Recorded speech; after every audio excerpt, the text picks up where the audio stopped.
Subscribe to this channel and press the bell icon for more updates.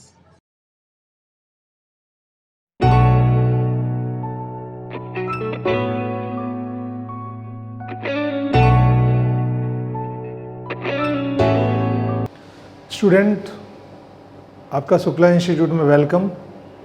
और आज मैं आपको 11th क्लास का चैप्टर 4 जिसे कहते हैं मैथमेटिकल इंडक्शन,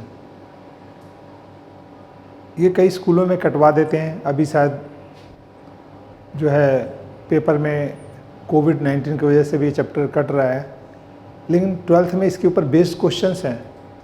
तो स्टूडेंट, आपको ये चैप्टर भले आप कई बार ना करें, एक बार करना पड़ेगा।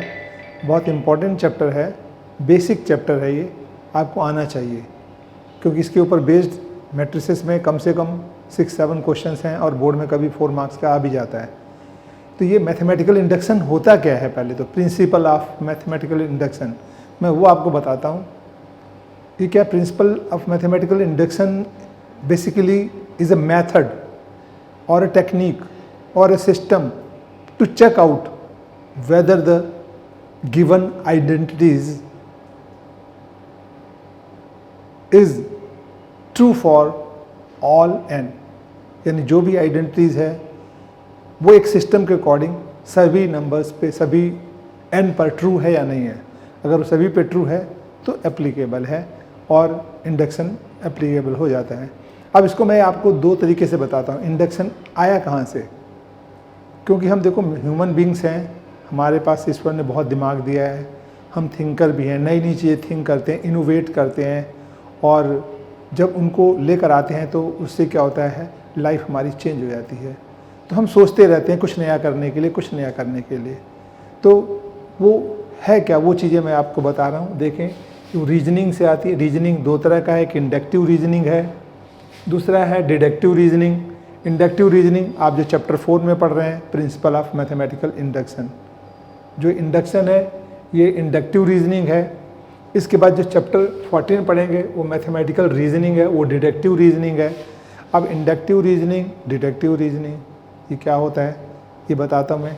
इंडक्टिव जो रीजनिंग है वो है क्या, ये बेसिकली हमारे पास कहते हैं ये स्टार्ट कहाँ से होता है, फैक्ट्स एंड डिटेल से। हमारे पास कुछ फैक्ट्स आ गए, कुछ डिटेल्स आ गए, उस पर हमने काम किया और काम करने से एक तरीका डेवलप हो गया और उससे हमने चीज़ें डेराइव की। जैसे आपको कहते हैं, जैसे यहाँ पे एग्जांपल दिया है कि ये जो है बास्केटबॉल प्लेयर्स आर टॉल।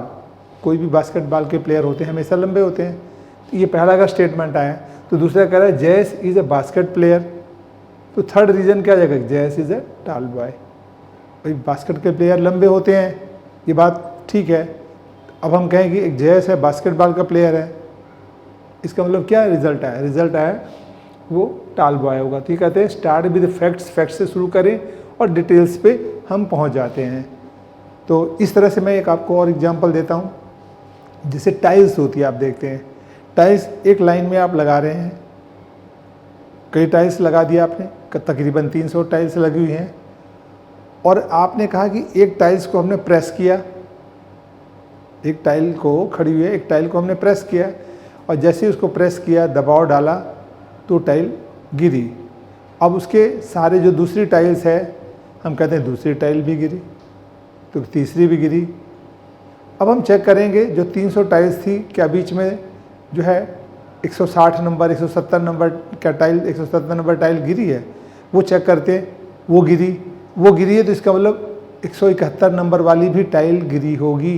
यानी 170 गिरी है तो 171, और वो चेक किया हमने, हाँ वो गिरी है तो पूरी 300 गिरी है। तो हमने एक सिस्टम डेवलप कर लिया है इस पर, और उसी को हमने क्या बोल दिया, प्रिंसिपल ऑफ मैथमेटिकल इंडक्शन। अब उसका तरीका कैसे है, किसी भी स्टेटमेंट को how can you check out whether the given statement is true for all n और नॉट। तो उसके लिए हमने वो जो तरीका उस सिस्टम से डेवलप किया, वो 3 पार्ट में, जैसे 3 पार्ट में है, हमने क्या किया, फैक्ट्स लिया और फैक्ट्स से शुरू हुआ और डिटेल्स तक पहुंच जाते हैं। तो देखो जैसे हमारे पास इंडक्शन में है, तो क्या है, मैंने बताया ना, इंडक्शन का मतलब जनरलाइजेशन फ्रॉम पर्टिकुलर केसेस और फैक्ट्स। हम कोई एक केस लेते हैं और फैक्ट पे पहुंच जाते हैं। जैसे टाइल्स का एग्जांपल दिया, हमने केस लिया और फैक्ट पे पहुंचे, हाँ कि पहली गिरी है तो दूसरी तीसरी भी गिरी है, और फिर जाकर 170वीं गिरी है तो 171वीं भी गिर गई, यानी 171 भी, तो इसका मतलब 300 की 300 गिर गई हैं। ये बात ट्रू हो जाएगा। तो यहाँ आते हैं, हम पहले क्या लेते हैं, इंडक्शन को ट्रू करने के लिए पहले P1 स्टेप लेते हैं, यानी पहला स्टेप। अगर पहला स्टेप हमारे पास ट्रू है, फिर हम K स्टेप कोई भी ले लेते हैं। K स्टेप जैसे मैंने बोला था 170 है, 160 है, कुछ भी, 150 भी हो सकता है, कुछ भी बीच में ले सकते हैं। अगर वो ट्रू है, ठीक है, वो गिरा तो वो ट्रू है, उसके बाद उससे अगला वाला देख लो वो ट्रू है या नहीं। अगर वो जैसे यहाँ पर K+1 बोला वो ट्रू है तो सभी के लिए ट्रू हो गया। तो इस तरह से एक इंडक्शन का ये सिस्टम है। और दूसरा मैंने आपको बताया डिडक्टिव रीजनिंग में ये कंक्लूजन से हम स्टार्ट करते हैं, फिर एक्सप्लेन करते हैं और फैक्ट्स और डिटेल पर चले जाते हैं। तो देखो जैसे हमारे पास हमने स्टार्ट किया, एक 6 इज़ डिविजिबल बाई 2, कोई भी नंबर 6 है 2 से डिविजिबल है। तो अब आगे एक्सप्लेन किया कि any number divisible by 2 is an even number. जो 2 से डिविजिबल है वो क्या होता है, इवन नंबर होता है। अब इवन नंबर है तो अब रिजल्ट क्या आ गया, 6 इज़ एन इवन नंबर, कि 6 है इवन नंबर है। तो ये जो हमारे पास आ गया, ये केसेस ये डिडक्टिव रीजनिंग में हो गया। और ये आप चैप्टर 14 में जब मैथमेटिकल रीजनिंग पढ़ेंगे तो वहाँ पर पढ़ेंगे। तो अब इस चैप्टर के बारे में आपको मैं इसका एग्जाम्पल एक बताता हूँ और फिर आपको इसका बेसिक समझ आएगा। इसमें 3 टाइप के हैं, एक तो आपको सीधा अलजेब्रिक स्टेटमेंट दिए हैं उस तरह का है, एक डिविजिबल वाले क्वेश्चन है, और एक क्वेश्चन है इसमें इनइक्वालिटी के ऊपर।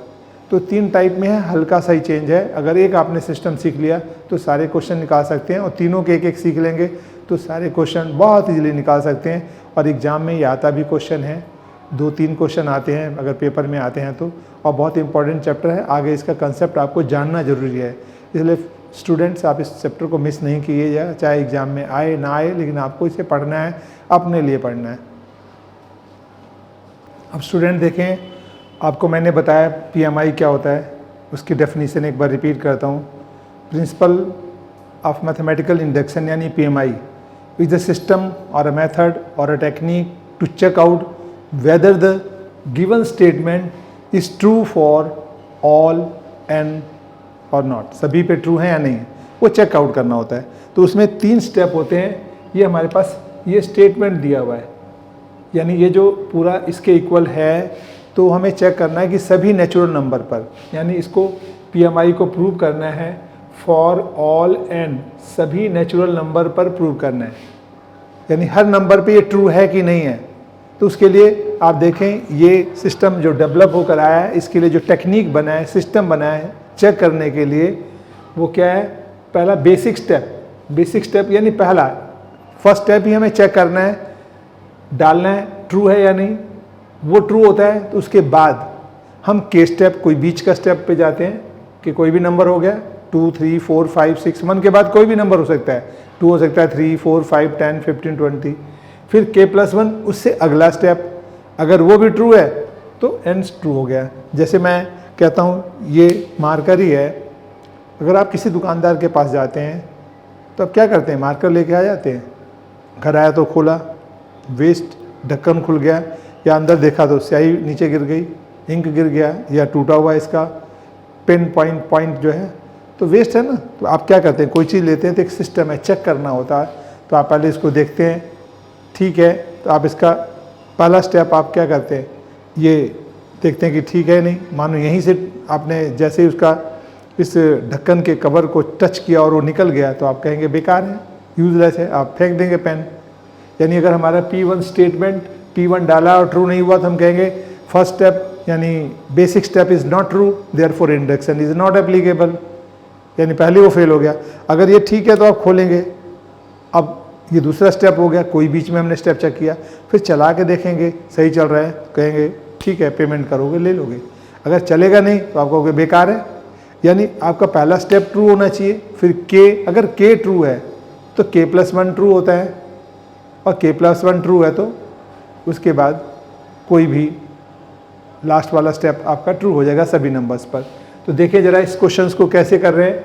सबसे पहले हम देखेंगे इसका सिस्टम है, टेक्निक है, उस टेक्निक को फॉलो करेंगे। सबसे पहले हमारे पास आता है बेसिक स्टेप।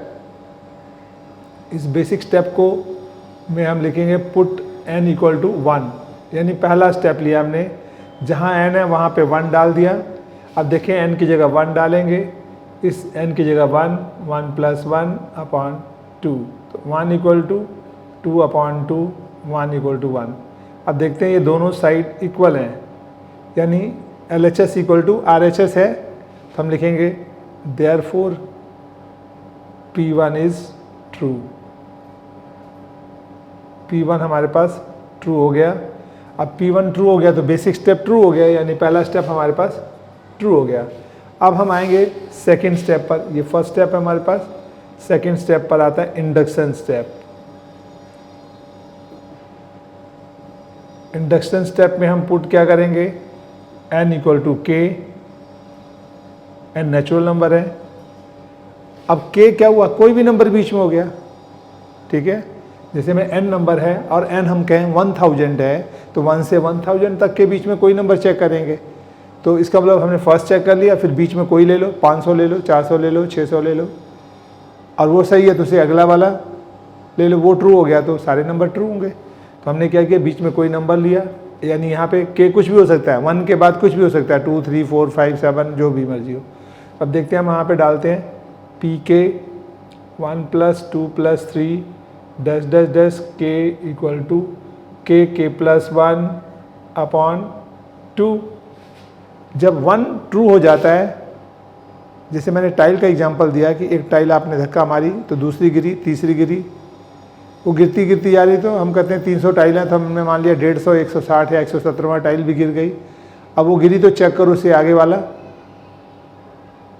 ठीक है, 171वां, 171, अगर वो भी गिर गई तो इसका मतलब सारी गिर गई 300 की 300। तो यही तरीका हमने देखो, 1 ट्रू हो गया, हमने k डाला, तो जब 1 ट्रू है तो k ट्रू है। अगर 1 ट्रू नहीं होता हम कह देते हैं इंडक्शन इज नॉट एप्लीकेबल, वहीं स्टेप पे क्वेश्चन खत्म हो जाता, भाई दोनों इक्वल नहीं है इसलिए इंडक्शन एप्लीकेबल नहीं है। फिर इसके बाद हम k पर आए, k ट्रू है। अब इसके बाद लिखते हैं कि हम pk + 1 is true when ever pk is true. यानी ये देखें 1 था, k के बाद k + 1, अब डाल रहे हैं, अगर वो ट्रू हो गया तो इंडक्शन एप्लीकेबल है। ये तीसरा स्टेप जा रहे हैं हम।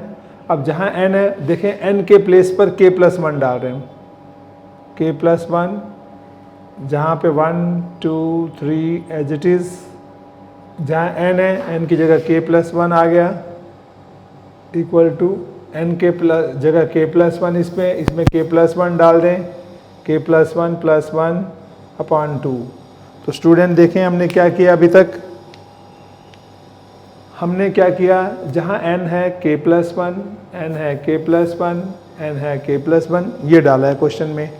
अब देखते हैं इसके बाद क्या होगा, pk + 1, 1 + 2 + 3 dash dash dash dash k + 1, और ये बन जाएगा k + 1 दूसरे ब्रैकेट में k + 2/2। अब देखो ये LHS है, RHS दोनों इक्वल प्रूव कर दें तो ये इंडक्शन एप्लीकेबल है। यानी 1 ट्रू था तो उसके बेसिस पे k ट्रू हो गया, k के बाद k + 1 करना है। सभी क्वेश्चन में यही काम है। अब कैसे करना है ये देखें। अब एक बात आप ध्यान से देखें, मैं कहता हूँ 3 से पहले क्या है, 2, 2 से पहले 1, यानी इसके प्रीसीडिंग स्टेप ले रहे हैं तो कितने कितने का डिफरेंस आ रहा है, 1 1 का, यानी 3 में से 1 माइनस करेंगे 2, 2 में से 1 माइनस करेंगे 1। अगर यहाँ होता 9 तो 9 से पहले वाला स्टेप क्या हो जाता, 1 माइनस कर दो 8। ऐसे k + 1 से पहले वाला स्टेप क्या होगा, एक कम कर दो k। तो आप देखो हम इसको कैसे लिखेंगे, स्टेप को हम स्टेप को लिखेंगे pk + 1 equal to 1 + 2 + 3 dash dash dash k, फिर k + 1 equal to k + 1 k + 2/2। Student ध्यान से देखेंगे इस स्टेप को, हमने क्या किया है, इससे प्रीसीडिंग स्टेप ले लिया। जैसे हम मैंने कहा यहाँ 10 होता तो 10 से पहले 9, 3 या 3 से पहले 2, एक एक का गैप है, एक माइनस कर दिया, स्टेप को आ गया। अब यहाँ पर आप देखते हैं क्या है, हम ये देखते हैं हमारे पास यहाँ से लेकर के ये जो स्टेप बना है ये क्या है, ध्यान से देखें। ये स्टेप हमारे पास ये रहा, क्या ये दोनों स्टेप सेम है या नहीं, यानी जो k वाला स्टेप है वो ही सेम आएगा, हर क्वेश्चन में सेम आएगा। कितने भी क्वेश्चन करेंगे तो आप अगर एक पहले स्टेप लेंगे तो यहाँ से यहाँ तक का जो रिज़ल्ट है तो आप क्या लिखेंगे इसमें, हम लिखेंगे पी के प्लस 1, ये जो है पूरा का पूरा क्या आ गया, ये स्टेप आ गया पी के, लिख सकते हैं ना पी के इक्वल है 1 2 3 के, ये 1 + 2 + 3 के, तो ये तो पी के हो गया, पी के डाला और प्लस के प्लस 1 और इक्वल टू क्या है के प्लस 1 के प्लस 2 अपॉन 2। अब LHS लें, RHS को प्रूव करना है स्टूडेंट। तो देखें हमने क्या किया, हमने LHS लिया, लेफ्ट हैंड साइड क्या P k plus 1 equal to P k plus के प्लस 1। हमने लेफ्ट हैंड साइड ले लिया, अब राइट हैंड साइड के इक्वल प्रूव करना है। अब पी के की वैल्यू देखो क्या है, पी के की वैल्यू ये रही, ये पी के है। तो आप क्या करोगे, इस पी के को यहाँ पर ये रिप्लेस करके लाओगे, यहाँ पर जो पी के डालोगे ये इसको उठाकर यहाँ पे प्लेस करना है। तो देखो कैसे करेंगे हम प्लेस, ये डालेंगे के प्लस 1 अपॉन 2 प्लस के प्लस 1। अब स्टूडेंट देखते हैं हमारे पास क्या आया, इन दोनों में कुछ कॉमन है, क्या कॉमन है के प्लस 1, हम यहाँ लिख देते हैं के प्लस 1 कॉमन आ गया, बचा। अच्छा इसमें पहले एलसीएम ले लेते हैं हम, इसमें देखें एलसीएम लेते हैं हम पहले, के प्लस 1 2 के प्लस 1 अपॉन 2, इसका एलसीएम 2 आ गया, 1 इंटू दिस 2 इंटू दिस। अब देखें दोनों में कॉमन क्या आया स्टूडेंट, कॉमन आया हमारे पास के प्लस 1 कॉमन आ गया, दूसरे ब्रैकेट में के प्लस 2 और अपॉन 2। ये क्या है हमारे पास, ये स्टेप क्या था, के प्लस 1 स्टेप था। तो देखते हैं ये जो स्टेप आया हमारे पास के प्लस 1, ये सेम नहीं आ गया राइट हैंड साइड कॉमन लेने के बाद।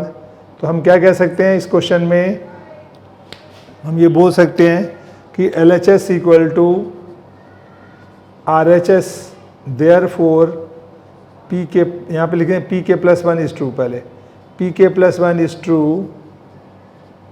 यानी left hand side equal to right hand side, ये नीचे लिखो यहाँ पर left hand side equal to right hand side, therefore k plus 1 is true. अब देखिए हमारे पास 1 भी ट्रू हो गया, के भी ट्रू हो गया, के तो ट्रू होता है, 1 ट्रू है तो के प्लस 1 ट्रू हो गया, दोनों साइड इक्वल हो गए। तो hence PMI is applicable for all n, सभी नेचुरल नंबर पर ये अप्लाई होता है। इसका मतलब आप इधर जो मर्जी रख दें इसके इक्वल आ जाएगा, ठीक है, यहाँ कोई भी नंबर रख दें और उन सब का जो टोटल होगा इसके इक्वल होगा। मानो मैंने यहाँ रखा 10, तो 1 से 10 तक का टोटल और यहाँ 10 डाल दो, इक्वल होगा। कैसे देखें, जैसे मैं लिखता हूँ 1 + 2 और 3 डैश डैश डैश डैश 10 रख दिया हमने यहाँ पर, यहाँ 10 रखें, 10 और 1 11 अपॉन 2 कट गया, 5 11 जा 55 और 1 2 3 1 2 3 3 6 फिर 4 6 4 10 ऐसे वो ऐड करते जाओगे तो ये भी 55 आएगा। तो दोनों साइड इक्वल हो गया, यानी जितना नंबर हमने यहाँ डाला 1 से उतने का टोटल और वो n जो है यहाँ पे डाल दोगे इक्वल आ जाता है। तो हमारे सभी नंबर पे ट्रू है। मानो आप इधर टोटल करो और उसके इक्वल ना आए तो इसका मतलब ये स्टेटमेंट ट्रू नहीं है, ये आइडेंटिटी नहीं है, PMI एप्लीकेबल नहीं होगा। तो मैं दोबारा से एक बार रिपीट करता हूँ, यही सिस्टम सभी क्वेश्चन में आएगा, कहीं सिस्टम चेंज नहीं होगा, क्वेश्चन भले बदल जाए। आपने स्टेटमेंट लिया, हमें प्रिंसिपल ऑफ मैथमेटिकल इंडक्शन से प्रूव करना है, पहला बेसिक स्टेप है। बेसिक स्टेप में आपने क्या किया, n को 1 लिया, यानी पहला स्टेप। जब n को 1 लेंगे तो ये पहला स्टेप तो आएगा, 2 लेंगे तो 1 से 2 तक आएगा, 3 लेंगे तो 1 से 3 तक आएगा। जैसे आपने 1 लिया, पहला स्टेप देखें, हमने 1 लिया, 1 या 1 लिया तो ये आपको 2/2 कट कर 1/1 इक्वल नहीं आए। आपने 2 ले लिया, जब हमने P2 लिया तो 2 का मतलब 1 + 2 2 स्टेप हो गए, और यहाँ 2 डालो, 2 और 1 3/2 2 कट गया, ये 3 = 3 नहीं हो गया। हम कहते हैं पहले 5 स्टेप लेते हैं, तो 5 स्टेप लेंगे तो यहाँ 5 डालेंगे, 1 + 2 + 3 + 4 + 5 और इधर आ गया 5 + 1/2, ये आ गया 5 6/2 कट के 3 3 5 या 15 और यहाँ ऐड करो 9 3 12 14 और 1 15, तो दोनों साइड इक्वल नहीं हो गए। इसका मतलब जो स्टेप यहाँ डालेंगे, जो भी डाल रहे हैं 10, 15, 20 और उन सब का टोटल, और इधर जो n डालेंगे तो दोनों साइड में इक्वल आना चाहिए, तब ये ट्रू होगा। तो हमने सभी नंबर पे ट्रू करके नहीं देखना है। तो मैंने कहा ये क्या है, प्रिंसिपल ऑफ मैथमेटिकल इंडक्शन क्या है, इज अ सिस्टम है और टेक्निक है, ठीक है, इज अ सिस्टम और अ टेक्निक और a process to check out whether the given identity is true for all n और नॉट। चेक करने का तरीका है। अगर पहला स्टेप ट्रू हो जाता है तो k ट्रू होता है, और k ट्रू हो तो k+1 चेक कर लो, यानी उससे अगला। जैसे मैंने बताया 300 टाइल में पहली टाइल आपने गिराया और उसके सहारे बाकी खड़ी हुई हैं, तो दूसरी, तीसरी, चौथी कोई भी देखोगे गिर जाएगी। हमने 100-150वीं देखी, वो भी गिर गई। तो आप चेक करो क्या 191वीं गिरी है या 160वीं या 171वीं जो हमने लेट किया बीच में वो गिरी है, तो नेचुरल बाकी सारी गिर जाएंगी।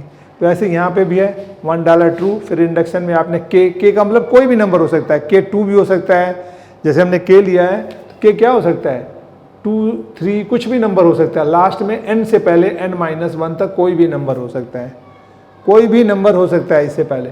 तो हमारे पास k डाला यहाँ पे और इधर डाला, तो ये 1 ट्रू है तो ये भी ट्रू है। तो हमने लिखा फिर k+1, n की जगह k+1 देखो डाल दिया, और यहाँ स्टेटमेंट क्या लिखेंगे कि pk+1 इज ट्रू। कब ट्रू होगा, जब pk ट्रू होगा, और pk कब ट्रू होगा, जब p1 ट्रू होगा।